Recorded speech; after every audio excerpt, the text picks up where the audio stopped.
Tourism promises adventure and escape, but for some unlucky travelers, it ends in tragedy. From mysterious disappearances to gruesome murders, these tourist deaths are chilling reminders that paradise can quickly turn perilous. This list explores some of the most disturbing and unforgettable cases ever recorded across the globe.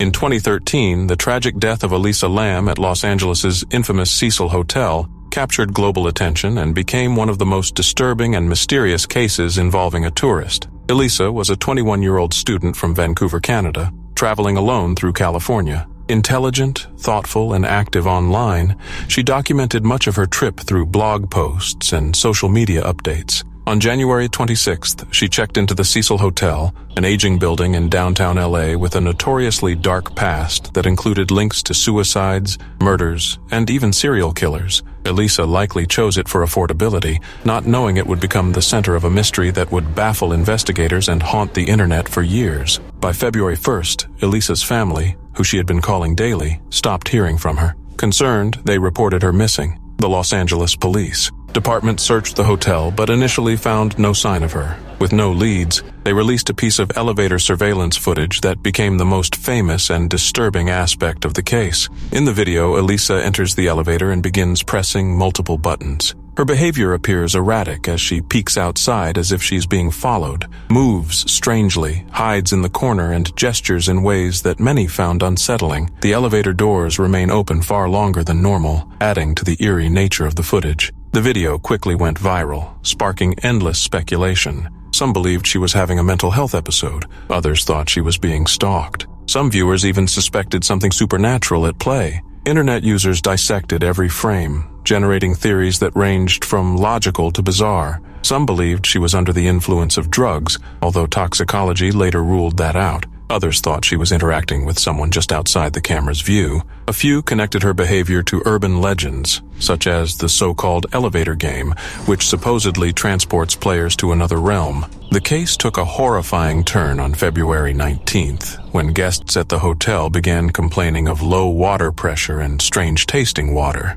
Maintenance staff went to check the rooftop water tanks. Inside one of them, they made a gruesome discovery. Elisa's naked body was floating in the tank with her clothes and belongings nearby. The tanks were large, heavy, and difficult to access, situated on the roof behind locked and alarmed doors. Somehow, Elisa had gotten inside. The official cause of death was listed as accidental drowning. The autopsy revealed no signs of physical trauma or sexual assault, and toxicology tests showed only her prescribed medication for bipolar disorder. Investigators suggested she may have experienced a mental health crisis that led her to climb into the tank voluntarily. However, many found this explanation unsatisfying. The hotel's poor security, the strange elevator footage, and the difficulty in reaching the tank made the conclusion feel incomplete to some. The case fueled a wave of conspiracy theories. Some were based on real coincidences, like a tuberculosis outbreak in the area being tested with a kit named Lam Elisa. Others were more sensational, involving foul play or paranormal influences.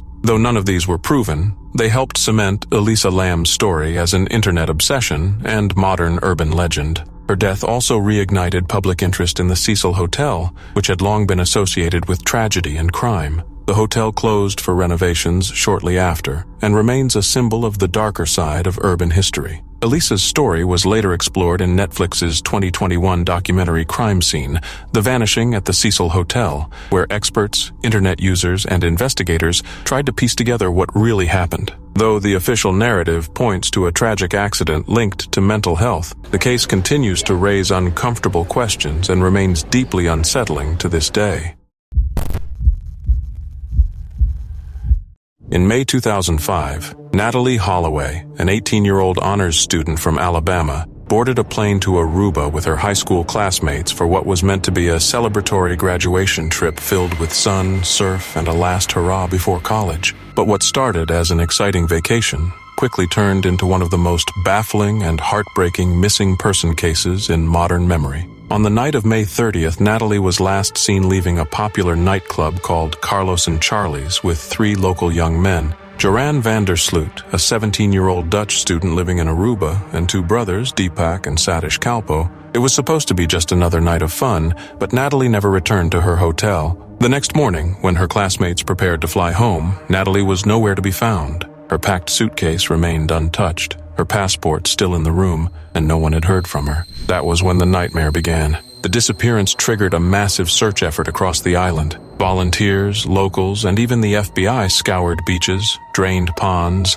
and combed through every possible lead. The story captured international attention, especially in the United States, as media outlets covered the case around the clock. Suspicion quickly centered on the last 3 people to see her, Joran van der Sloot and the Kalpo brothers. They were arrested, questioned, and released more than once. Their stories changed repeatedly, shifting from saying they dropped her off at the hotel to saying they went to the beach to saying they did not know. Despite mounting suspicion, there was no physical evidence, no body, and no confession, only conflicting stories and a community desperate for answers. As the months dragged on and the media frenzy continued, Natalee's family, especially her mother Beth Holloway, became tireless advocates in the search for truth. Beth traveled back and forth to Aruba, pushing for justice, appearing on television, and confronting suspects face-to-face. Her determination kept the case alive, but answers remained elusive. Over time, public attention faded, and the case went cold until another horrific event reignited interest in the man long suspected to be behind Natalee's disappearance.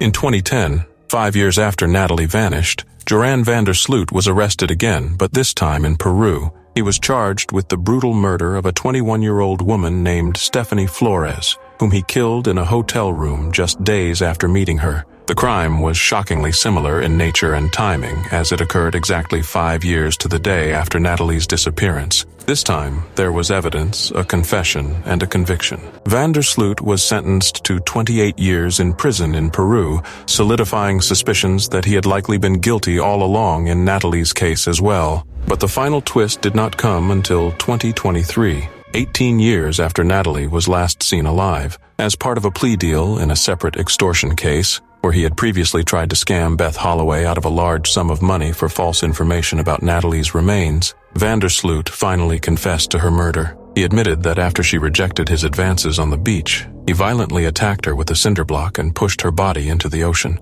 His chilling confession, though too late for a conviction in Aruba, brought long-awaited closure to a case that haunted a family and a nation for nearly 2 decades. Natalee Holloway's body was never found, but the truth, though buried for years, eventually surfaced and offered justice, even if delayed.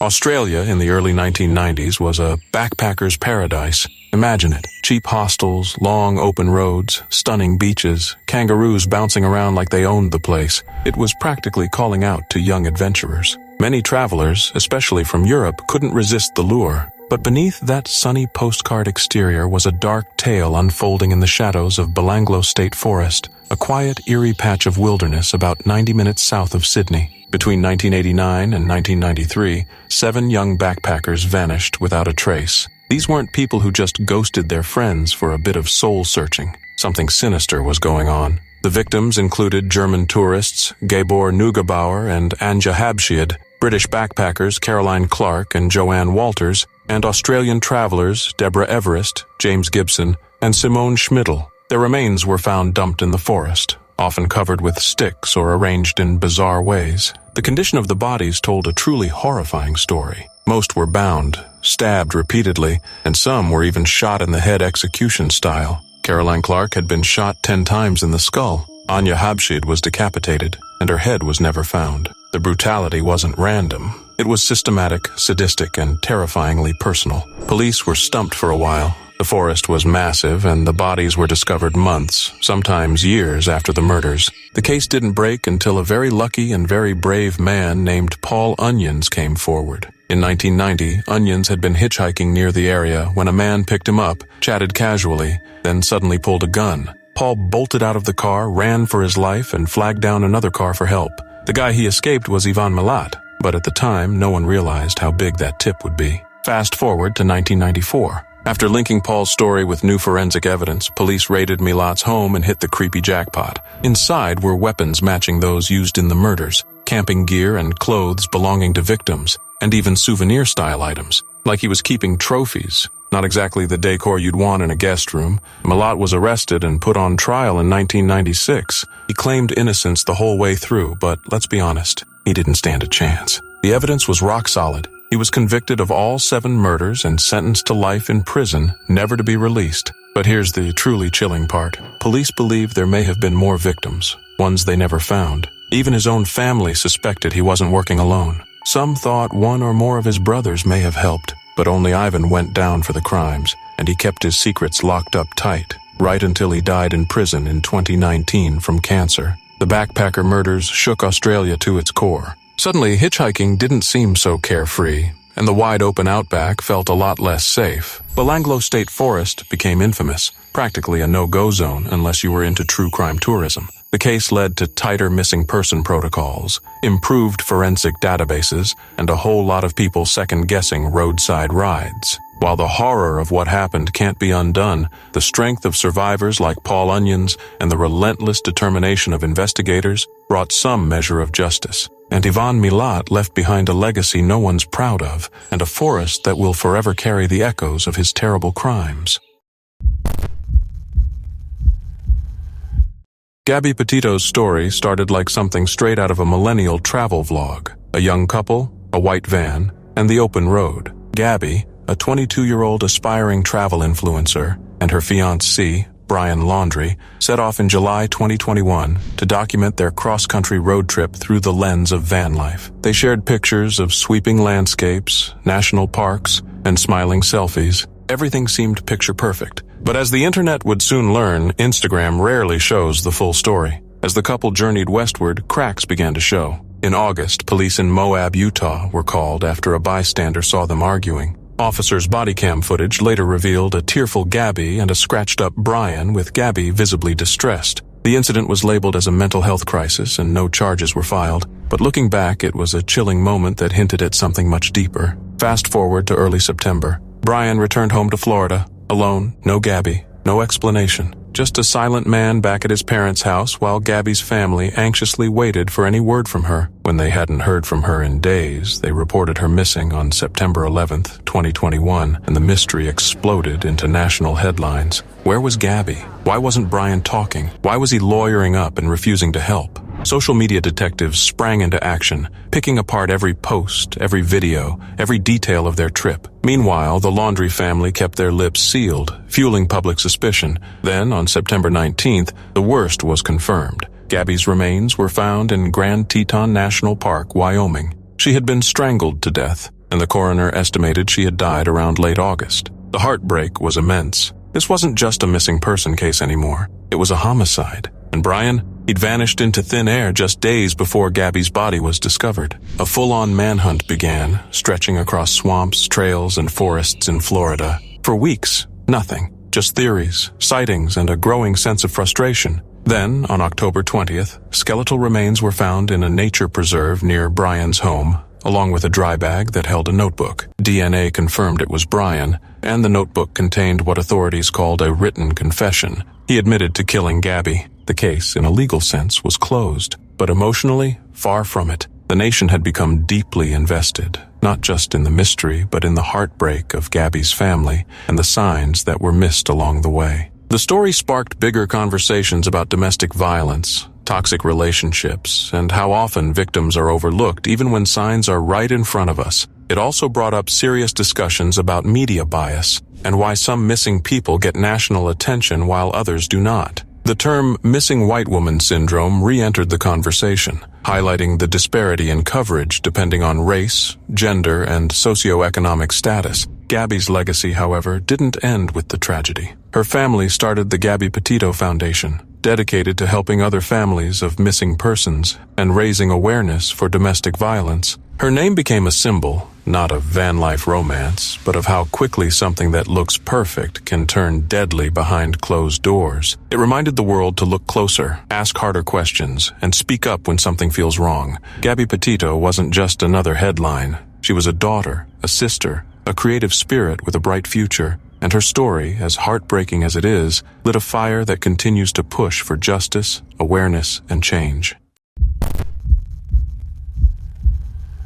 In April 2014, Two Dutch students, 21-year-old Chris Kremers and 22-year-old Lisanne Froon, embarked on what was meant to be the trip of a lifetime. Bright, adventurous, and full of hope, the young women had traveled to Panama with plans to volunteer, explore the culture, and enjoy the breathtaking landscapes. After arriving in the town of Boquete, known for its lush mountains and popular hiking trails, the two seemed to be adjusting well. But on April 1st, things took a tragic turn. That morning, they set off on a hike along the El Pianista Trail, a route that starts off easy and scenic, but can quickly become treacherous the deeper one goes into the jungle. They were never seen alive again. Initially, their absence didn't trigger much concern. It wasn't uncommon for travelers to go off-grid for a day or two. However, when they failed to meet a local guide for a planned tour the next day, alarm bells began to ring. Within days, a search operation was underway involving local police, dogs, helicopters,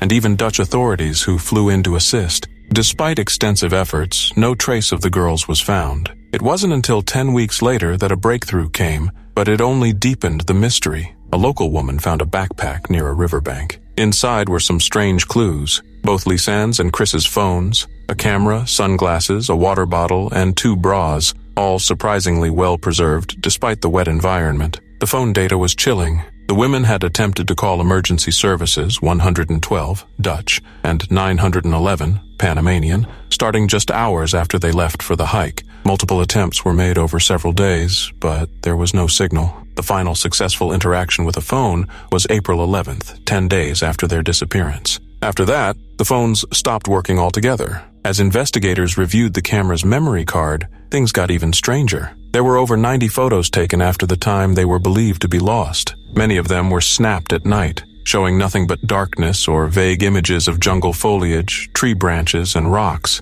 A few showed what appeared to be one of the girls' belongings laid out on a rock, possibly as a signal or distress message. One haunting photo showed the back of Chris's head, with what some interpret as blood or injury, though this remains speculative. Soon after, more personal items and human remains were discovered. A fragment of Lisanne's foot, still in her boot, and parts of a pelvis were found near the river. Even more unsettling was the discovery of Chris's denim shorts, found neatly folded atop a rock far from the backpack. The conditions of the remains raised questions. Some bones were bleached unnaturally white with no soft tissue left, while others appeared relatively fresh. Autopsies were inconclusive. Authorities ruled out foul play, suggesting that the girls may have slipped and fallen, possibly trying to cross the river or escape deeper into the jungle. However, critics questioned this theory, pointing out inconsistencies such as the odd state of the belongings, the phone activity timeline, and the strange sequence of photos. To this day, the case remains unresolved. The deaths were ruled accidental by Panamanian officials, but many believe the full story has never been told. The disappearance of Chris and Lisanne continues to fascinate and disturb, a stark reminder of how quickly an adventure can turn into a nightmare, and how nature, no matter how beautiful, holds secrets that may never be uncovered.